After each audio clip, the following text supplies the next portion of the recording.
The REDMAGIC 8 Pro is the latest gaming phone from Nubia, which packs the spec sheet with the latest Snapdragon 8 Gen 2 chipset, up to 16GB of LPDDR5X RAM, 512GB of UFS 4.0 storage, a large 6.8-inch 120Hz AMOLED display with 960Hz touch sampling, and a large 6000 mAh battery with fast wired charging via the included 65-watt charger in the box.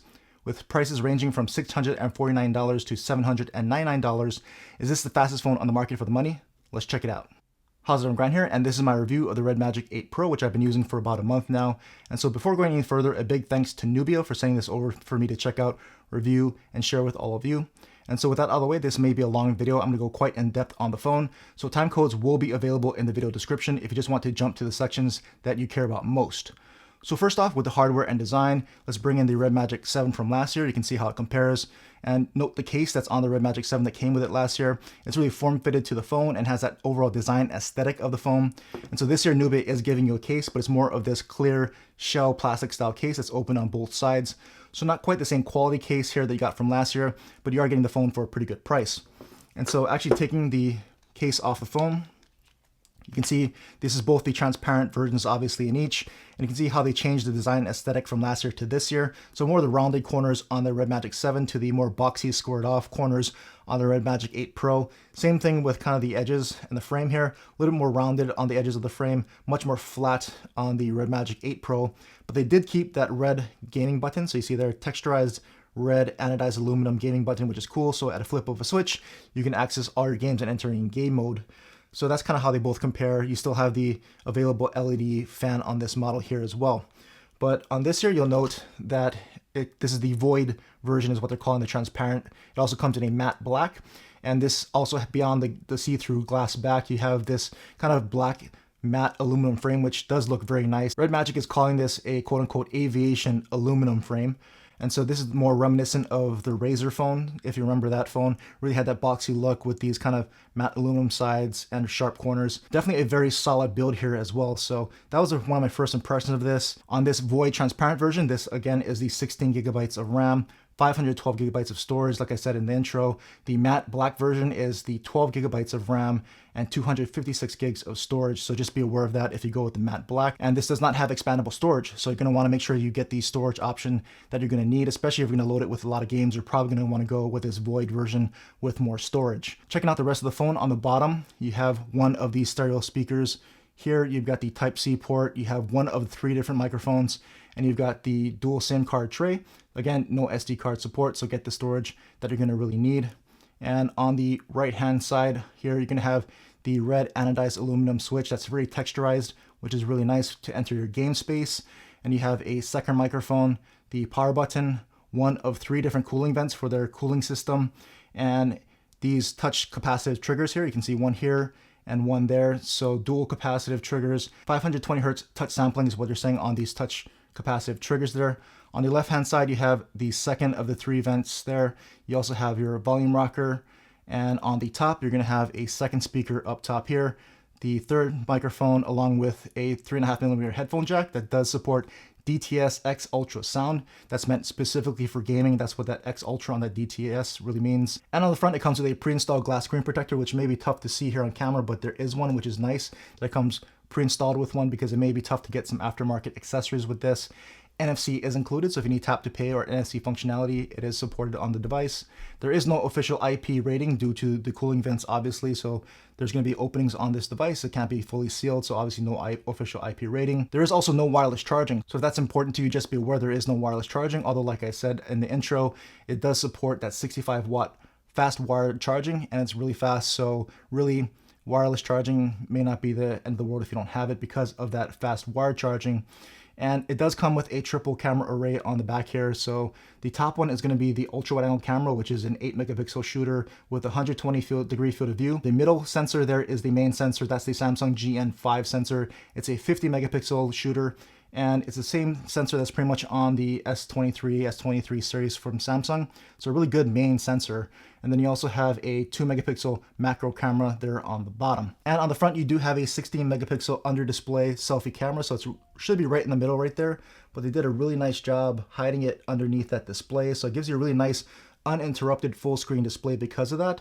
And again, 16 megapixel shooter there. And what I've noticed is that because of the under display sensor, it's not always the greatest for face recognition. So when you're in really good bright LED lights like this, it's going to work pretty much all the time, like you can see here. But when I get to a little bit lower lighting conditions or tougher lighting conditions, I notice it can be hit or miss with that face unlock. But of course, like you're seeing here, perfect lighting, it's going to be not a problem. And speaking of other biometrics, you do have the under display fingerprint sensor as well, which has been very nice. Haven't had any kind of problems with that. And you can see here, unlocks really nice and snappy. So under display fingerprint sensor, really fast. Again, face unlock with the under display front camera. Again, very good in good light. Can be hit or miss in some low light. And so continuing on with the display here, like I was mentioning, it's a large 6.8-inch AMOLED 120 Hz refresh rate with a 960 Hz touch sampling. It's a full HD plus, so not quad HD. Official resolution is 1116 by 2480, which is a 20 by 9 aspect ratio. Thin, minimal bezels that are very symmetrical. So if you're really picky about having a full display and you're really picky about having equal bezels, then this could be a great phone for you. It's very nice, full display, all even around bezels, looks really nice in person, as well as probably looks here on camera. And the display has a max 1300 nits of brightness, which is really bright if you're not familiar with that measurement. So anything over 1000 nits is very bright. So it looks great here under the lights, and you're not gonna have any problem looking at it outdoors. Outdoor visibility is still very good. I don't have any problems looking at it in direct sunlight. Outdoor visibility is not a problem, and of course indoors, it's very good. And the display refresh rate options are maxing out at 120 Hz. You can also set it to 90 or 60 Hz. And you can add this widget to your home screen for easy access to switch them up. So if I tap that, you can see up there it went to 90 and then to 60, and I can put it back up to 120 Hz as it shows right there on my status bar. So really handy widget to quickly toggle between the refresh rates. But of course, if you didn't want to do that, you could actually just go into your settings, display, and refresh rate to go ahead and change it in here. And so another display setting that I wish more phones supported was DC dimming, or what they're calling low brightness flash protection here. So if you don't have dark mode enabled and you have these really bright white backgrounds, your eyes might start to get fatigued because you're picking up on the refresh rate and the screen flickering. And so if that happens, either turn on dark mode, but if you don't want to, turn on this feature here, and it should really help you out with that eye fatigue. So you can see there's other display settings here as well, like this enhanced display mode. And if you want to calibrate your display colors, you can go into here and pick from any of the presets, or go in here and customize it to as warm or as cool as you want. So really some good options to calibrate the color settings to your liking. Other than that, everything's been fast, fluid, because like I said, it has packed the spec sheet and it's got every spec that you're going to want in a phone in 2023. So it's going to be screaming fast. The software seems to be well optimized to the phone. And so everything just flows around very smoothly when using the device. So if you launch apps and you want to move through apps quickly or slowly, you can see everything's nice and smooth with that 120 Hz. No stuttering, no lag that I personally encountered. Everything flows along very nicely here. All right, and so moving on from display into the software. So what it's running here, if you go to about, you can see it's running REDMAGIC 6.0, which is on top of Android 13. And since I've got this, I've got two different system updates. So the first one out of the box got me to the November 2022 security patch. And I recently received another one that got me to the January 2023 security patch. So you can see right here, Android 13. The January update, let's kind of bring this down a little bit so you can see it a little bit easier. But again, here, Android 13, January 1st security patch. So you can see here, running Android 13. So REDMAGIC OS 6.0. And for me, it's been just fine. No problems running the OS. But what it does have is some nice customization options. So you can see here on your home screen, you can customize all your wallpapers or anything else. But if you go into this individualization, this is more the kind of Android 13 customization that you normally see. You can pick from certain themes if you want. It has a whole theme store, so you can theme it out. You've got different wallpapers out of the box. You actually have some pretty nice wallpaper options for you out of the box here. You can see here with the AI painting ones here. Metaverse is what they're calling these. They've got some more REDMAGIC kind of themed ones, so you can see what they all look like here, as well as some kind of live ones that you can pick from if you want. So it has some animation in it. So a lot of cool kind of wallpapers out of the box to help you customize your device. Has also standard always on display. Lots of different customizations for always on display that you can pick from. So you can pick from their Mora character, which is their kind of AI character that you see right here. And you have all these different kind of time options for clocks, for both analog and digital looking clocks. You can put kind of images and other things on your display to kind of make it more your own. You can customize it with kind of any kind of phrases or words that you want. So a lot of different customization options for always on display. And you can see here even fingerprint style, so you can choose from different kind of fingerprint animations.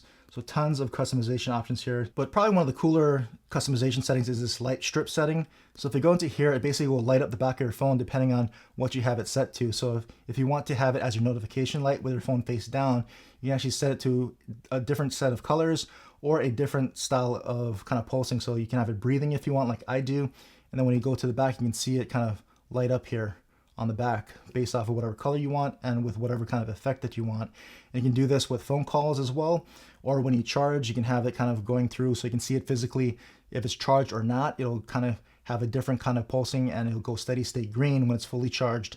So you can actually see your charging progress and you'll know when it's done by just looking at it. You can also have it flash for alarm clocks or other things like that. So really nice touch here on this transparent version to be able to set that light strip to act as your notification light, notify you of calls or other things based off of how you want it set up here. And the operating system has a few added features. So if you go into more features in your settings, you can see here Super Snap. The big one here is more or less your 3-finger screenshot. So if you just want to go ahead and screenshot at something, you can just rake down and take a screenshot like that.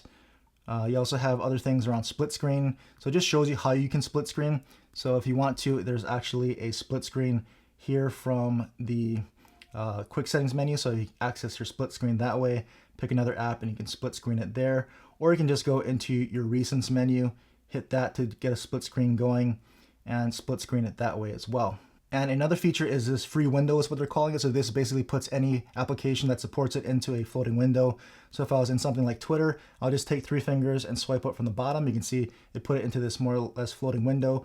I can tap on it, I can resize it bigger or smaller. If I want to just put it to the side, I can just flick up on it and it'll make it kind of small. And I flick it again to the side, you see here a little icon. You can kind of move around and tap to re-access the application if you want to.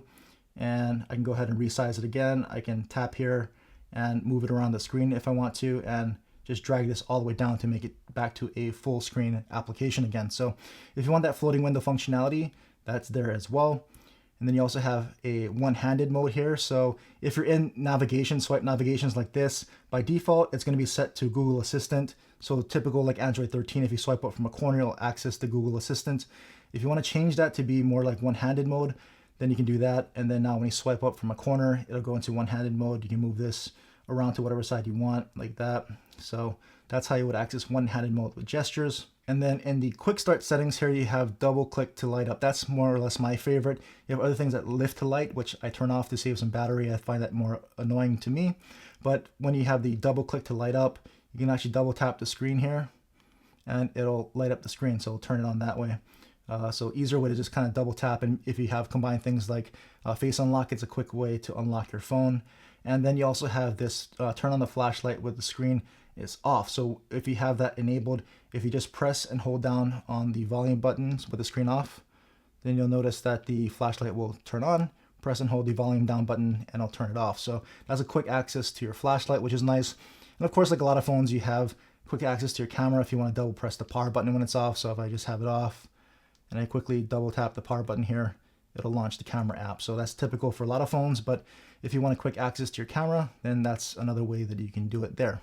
They also have what they call Entertainment Toolbox. So when this is enabled, you'll see kind of a faint hint of something on the side of your screen. If you swipe in from that, it'll access some quick toggles here.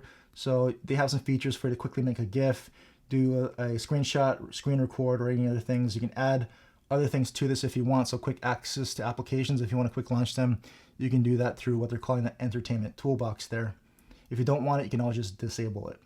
And lastly, they do have a heart rate detection through the fingerprint scanner. So if you access that and you just hold down on the fingerprint scanner, you'll see it count down there until it'll actually measure out your heart rate. So you can see their heart rate is being measured through that under display fingerprint scanner. So that's a maybe lesser known feature that if you want, it is on the phone. And now the portion of the video that you're probably waiting for from a gaming phone, we'll talk about performance and gaming.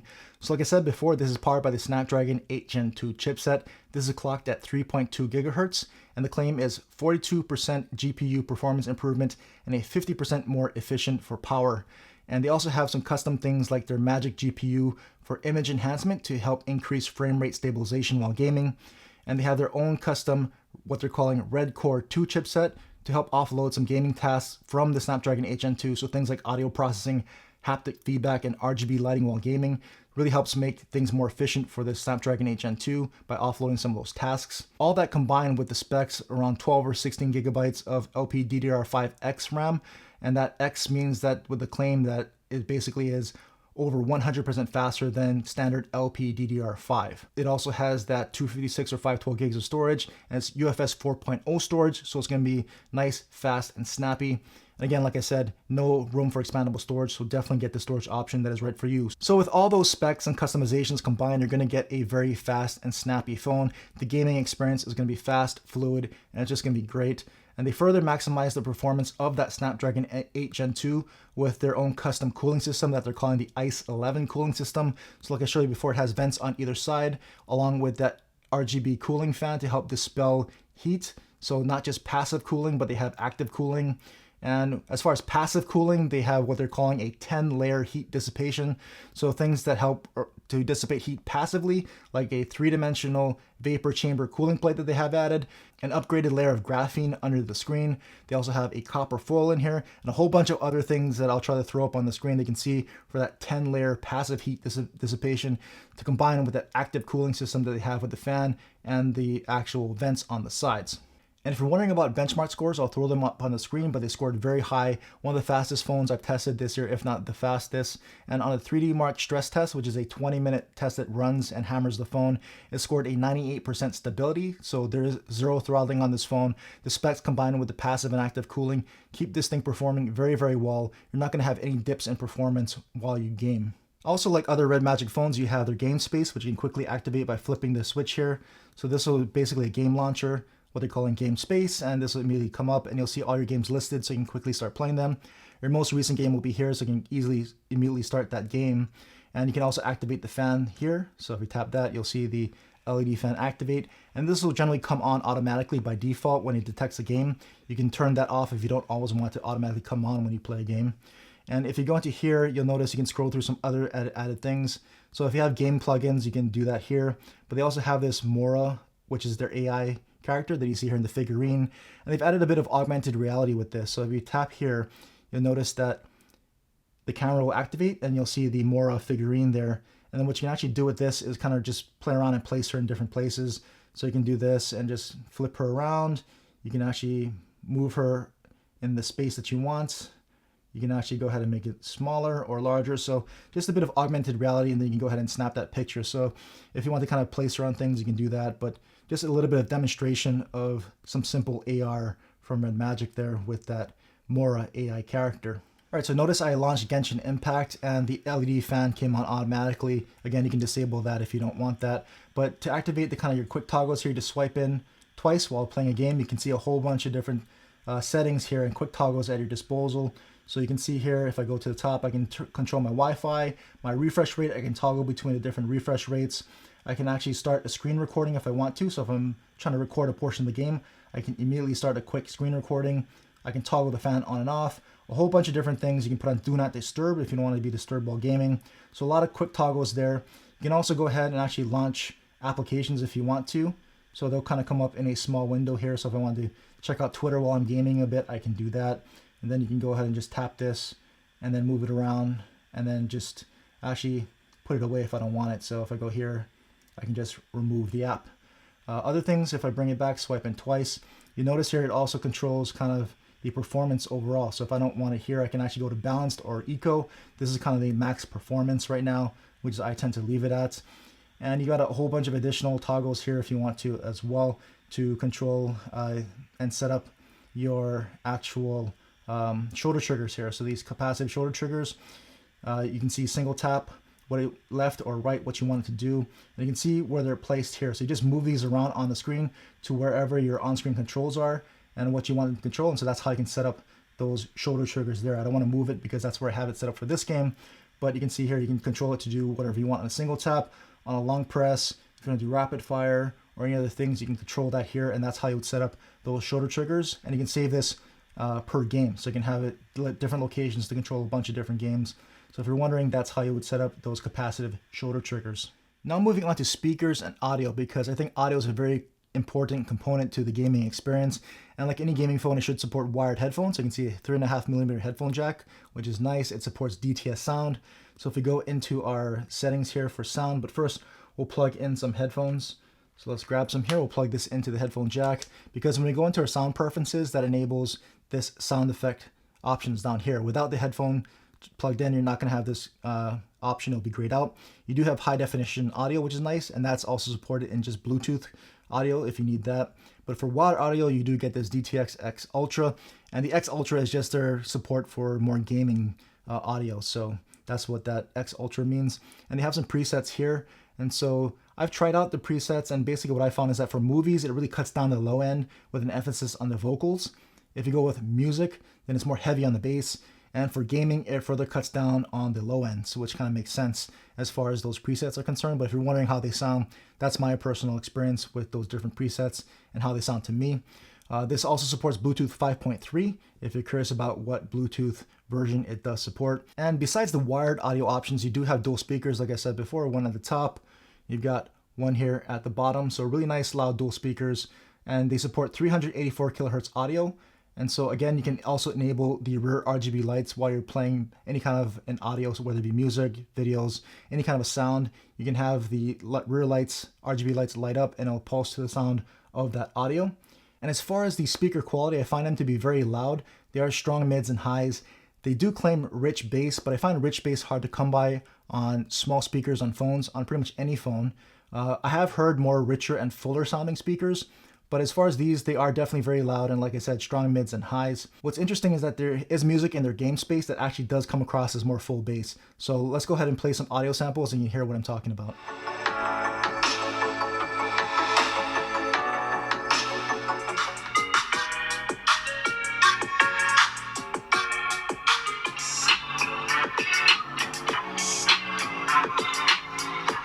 And so now moving on to the battery, and like I was saying before, it has a large 6,000 milliamp hour capacity battery, and it comes with a 65 watt charger in the box, which is really nice. And so with the screen off, I'll plug it in so you can kind of see what the charging animation looks like, and you'll see the percentage going up right in front of us. And of course, by default, that LED light is activated. And so as far as charging it, I've tested it, and really 0 to 100, the claim is in under 43 minutes, and it definitely delivers. I'll throw the numbers up on the screen, but I got 20% in 5 minutes. It got to 50% in about 13 minutes, all the way up to 80% in 24 minutes. And then it got a little bit slower from there, but eventually charged to 100% in about just under 39 minutes. So it definitely meets that 0 to 100 in under 43-minute claim, at least for me in my charging experience. So if you're in a pinch, you've got a fast charger and it'll charge it very fast. Just a few minutes of charge will get you more than enough to get you through the next portion of your day. All right, and as far as battery life, in my experience, at a full 120 hertz display, I'm getting about a day and 6 hours or so with almost 7 hours of screen on time. If I moved it down to 90 hertz, I got over a day and a half with about 7.5 to 8.5 hours of screen on time. And I've even maxed out at up to 2 days with more moderate use, and that's with 4 hours of screen on time. So you can stretch it out to 2 days, but if you're using it like a gaming phone and you're really pushing it hard, gaming, everything else, I haven't gotten anywhere near 2 days unless I went to much more moderate use. But of course, battery life will vary, depends on how you're using it. Like I said, that's just the battery life that I've been getting in my own experience. And so another nice battery feature while you're gaming, so if you enable these quick toggles again by swiping in twice, you'll see this thing called charge bypass. So if I plug in my charger now, this is going to directly charge my battery and potentially heat up my phone if I'm playing in lengthy gaming sessions. Like I said, it doesn't throttle, but it can get warm. And so if you want to reduce the strain on your battery, just hit charge bypass. And what this is going to do is just charge your phone and not the battery. So if I tap OK, charge separation on.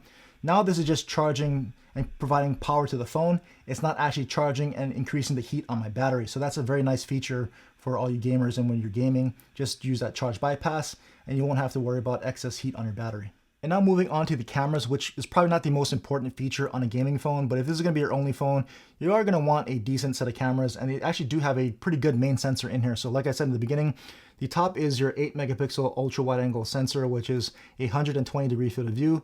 The middle one is your main sensor. It's a 50 megapixel Samsung GN5 sensor.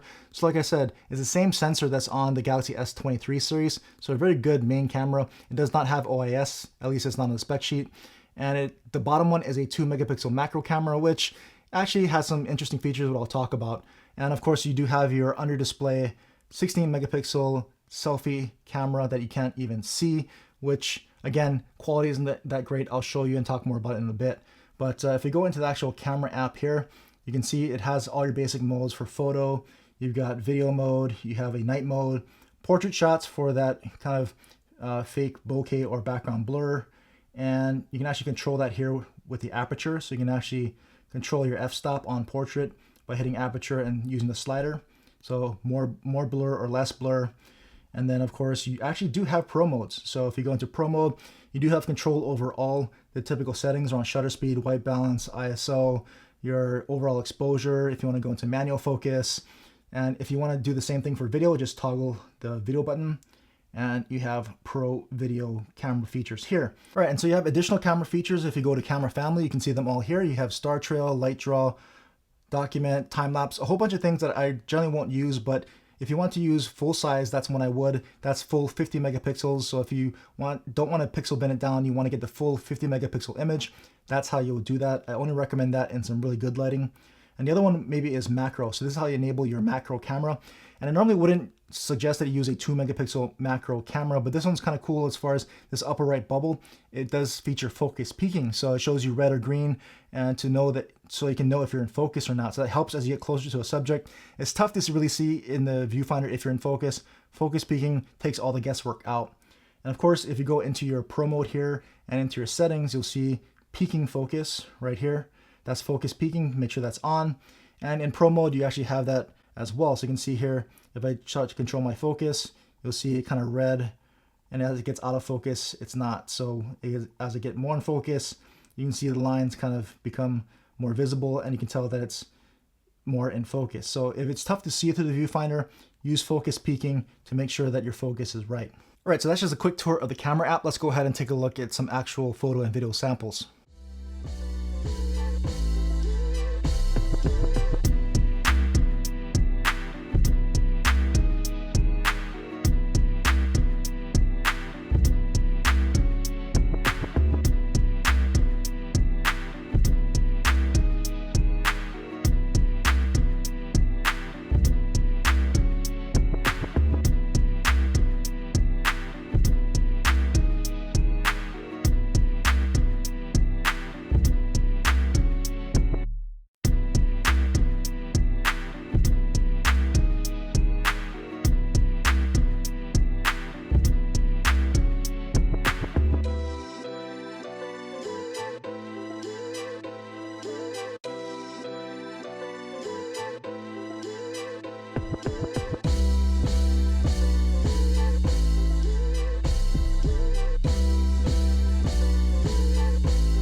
So here's some front-facing video quality. It shoots up to 1080p. You can see it with the sun now directly in front of me. When I pan around this way with the sun in behind me, then I'll just go ahead and get some stabilized footage here, test it out, and see what that looks like. But here's some footage from the REDMAGIC 8 Pro. And it does have a cinematic or portrait mode. You can see the fake background blur here, which is adjustable. So you can see how it does here into some of this changing lighting conditions. But the quality doesn't seem to be too good, especially from the front-facing camera, at least when I'm seeing into the viewfinder. There's some portrait video from the REDMAGIC 8 Pro front camera. But again, just like the front-facing photos, I would just use a rear camera if I want to vlog with this thing, because the front-facing video quality, as you saw with that under-display sensor, isn't too good, but the rear cameras should be doing a pretty decent job here.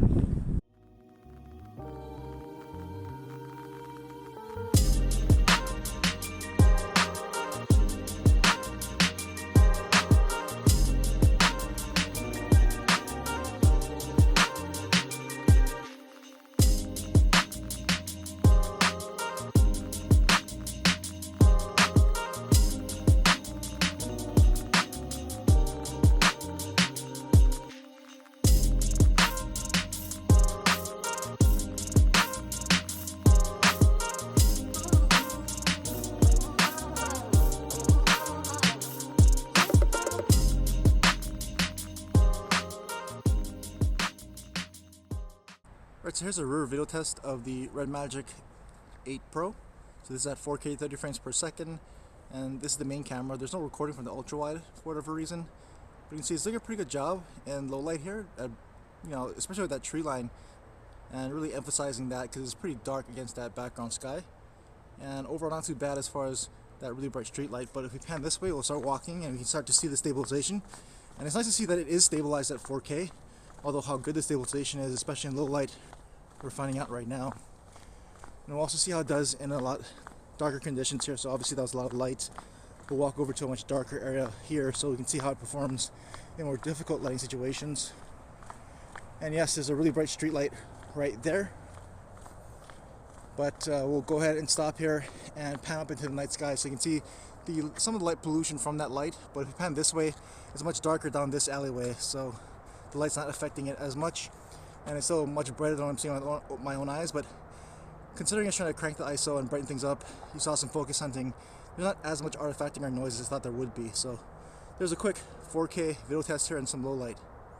So here's the under display front camera in some low light, and this is a pretty well lit area, and you can see the video quality here. It's not very good at all. It's not very good even in some good light during the day. So I just wouldn't recommend using this under display front camera. I would recommend that you just turn the phone around, shoot from the rear cameras if you want to get more of that vlog style or selfie style video footage. So this is the rear cameras that I'm using to shoot this kind of vlog or selfie style footage.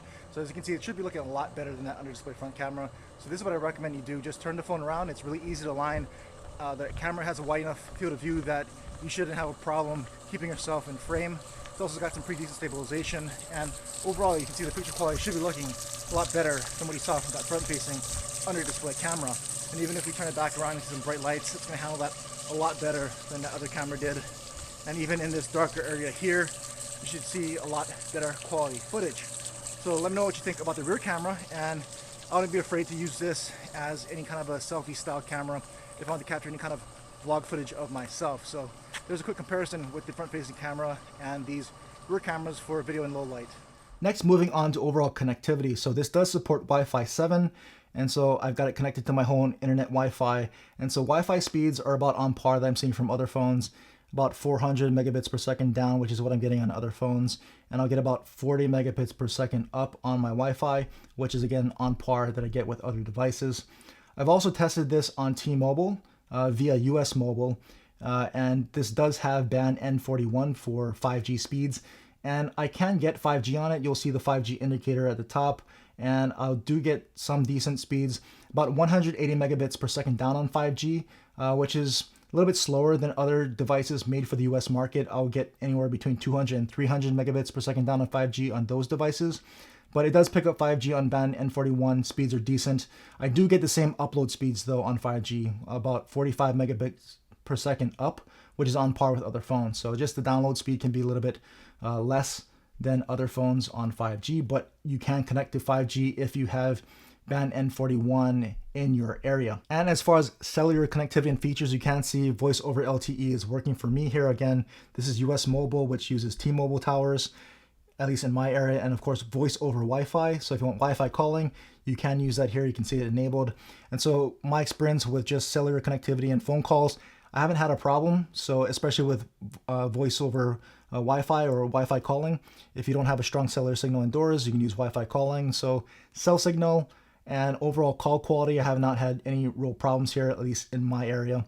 Of course, results may vary depending on where you live and what cellular service you have and what bands that are supported in your area.